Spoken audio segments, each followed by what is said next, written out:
একটি ছোট্ট বিস্তৃত গ্রামে থমাস নামে একজন ব্যক্তি বাস করতেন। এক শীতল শীতের রাতে বনের ভেতর থেকে একটি করুণ কান্নার শব্দ শুনে তিনি তদন্ত করতে গেলেন। সেখানে তিনি এলিনর নামে একটি ভূত দেখলেন, যার চোখে দুঃখের ছাপ। এলিনর বলল, আমি শতাব্দীর পর শতাব্দী ধরে এই বনে ঘুরছি, দুঃখ এবং অনুশোচনায় আবদ্ধ। জীবদ্দশায় আমি স্বার্থপর ছিলাম, এবং আমার আত্মা শান্তি পাবে না যতক্ষণ না আমি সংশোধন করি।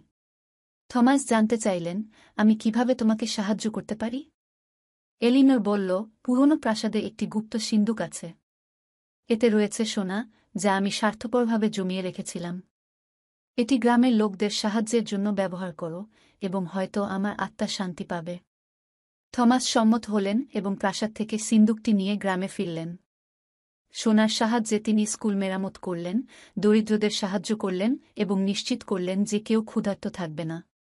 গ্রামের লোকেরা তাদের নতুন সমৃদ্ধি উদযাপন করল। এরপর থমাস বনে ফিরে এলিনরকে দেখতে পেলেন। এলিনরের মুখে শান্তির ছাপ ছিল। ধন্যবাদ, থমাস। তোমার নিরাসক্তি আমার আত্মাকে মুক্ত করেছে। এখন আমি শান্তিতে বিশ্রাম নিতে পারি। এই গল্পের নীতিশিক্ষা হল যে নিরাসক্তি এবং সদয়তা গভীরতম দুঃখ নিরাময় করতে পারে এবং সবচেয়ে অশান্ত আত্মাকেও শান্তি দিতে পারে।